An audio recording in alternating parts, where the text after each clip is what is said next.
तो चलिए, जैसे कि अनुज ने कहा कि अगर आपको शॉर्ट ट्रेड मिला तो भी पैसे बन गए, लॉन्ग ट्रेड लिया तो भी पैसे बन गए, और एक अच्छा दिन रहा कुल मिला के। अगर आप देखें एक्सपायरी डे, अनुज, ऐसे में एक अच्छा ट्रेड अगर सुबह सुबह मिल जाए तो सिस्टम शट करके कम से कम इंडेक्स को तो छोड़ ही दे एक बार के लिए। एब्सोल्युटली, मेरे ख्याल से वीरू, देखिए मैं तो ये कहूँगा, अगर आज आपने देखिए आज आपने दोनों तरफ की ट्रेड्स अगर ले ली, मतलब या तो सुबह वाली शॉर्ट ट्रेड ले ली या वो जो आपने बोला वो वाली लॉन्ग ट्रेड ले ली, अगर सेकंड बेस से, दोनों में से जो भी ट्रेड ली या दोनों ले ली अगर, तो उसके बाद और ट्रेड्स की जरूरत नहीं है। जो बड़ी ट्रेड्स होती है ना वो सुबह सुबह मिल जाती हैं आपको, क्योंकि सुबह सुबह मार्केट अपना मूड बना रहा होता है। और उसके बाद आपको अगर एक आखिरी ट्रेड लेनी होती है तो उसके लिए फिर आपको 2 बजे के बाद वो 230 फैक्टर का वेट करना पड़ता है। इन बिटवीन आप नॉर्मली ट्रेड्स लेंगे ना, आप पैसा गंवाएंगे। और खासतौर से जो 11 से 2 का पीरियड है, वो तो एक हमेशा एक पीरियड होता है जिसमें आप एक प्रण बना लीजिए कि अनलेस मेरे सामने कोई ट्रेड अपने आप प्रेजेंट करे और वो एकदम लॉजिकल और ऑब्वियस लगे, आप ट्रेड नहीं ढूंढेंगे। 11 से 2 के पीरियड में तो सिस्टम को वैसे ही आपको सिर्फ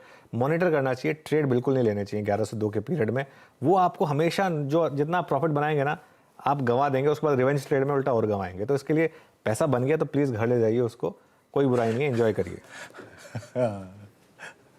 जी हाँ, अब हम कोशिश करेंगे स्क्रीन पे थोड़ा सा एंजॉय करें। सुबह का ट्रेड अच्छा रहा है।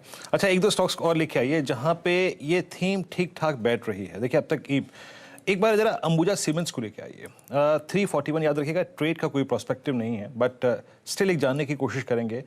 राजेश जी, अगर ये पुल बैक आता है तो अंबुजा सीमेंट्स में अब तक कभी भी इस पुल बैक में टेंडेमा की ट्रैजेक्टरी पार नहीं हुई है, कैसे अप्रोच करेंगे आप? अच्छा, राजेश जी है नहीं, मेरे ख्याल से विकास से पूछ लेते हैं। विकास, आप कैसे अप्रोच करेंगे इस पुल बैक को जो कि आपको अंबुजा सीमेंट्स में मिल रहा है इस वक्त?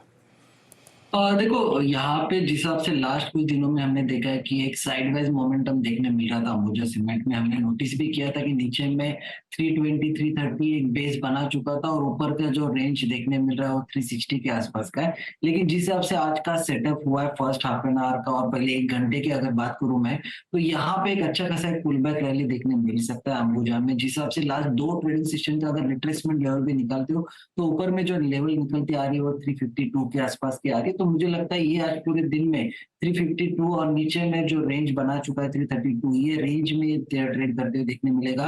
352 अगर ये ब्रेक करता है कंफर्टेबली और उसके ऊपर आज एक्सपायरी में अगर ऊपर बंद होता है तो ये वापस ऊपर में 360 370 की रेंज में वापस ट्रेड करते हुए देखने मिल सकता है।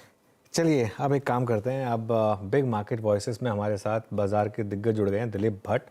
उनसे बात कर लेते हैं कि वो इस मार्केट को किस तरीके से देख रहे हैं। Dilip ji, good morning.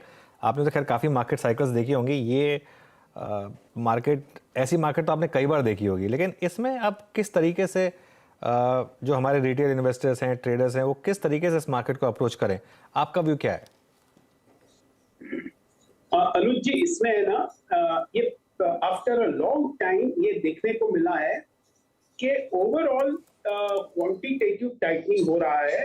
अब तक पिछले 10, 15 या 20 सालों में हमने देखा है जैसे इंटरेस्ट रेट फॉल हो रहा था, बहुत जबरदस्त notes were being printed globally, US में हो या यूरोप में हो या चाइना या जापान, पे पहली बार देखने को मिल रहा है क्वांटिटेटिव टाइटनिंग हो रहा है। तो इसकी वजह से 2 इम्पैक्ट आते हैं कि एक तो अपने पीस जो हम समझ रहे थे कि एक पी एक्स होना चाहिए, वो भी एक्स माइनस वाई है।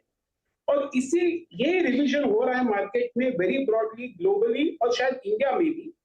और उसी हिसाब से हम देखेंगे कि शायद परफॉर्मेंसेस अच्छे आए, लेकिन markets will still not move up, stocks will still may not move up.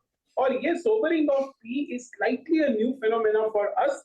और हम अभी भी देख रहे हैं काफी सारे रिसर्च रिपोर्ट्स आ रहे हैं जो इसको फैक्टर नहीं कर रहे हैं।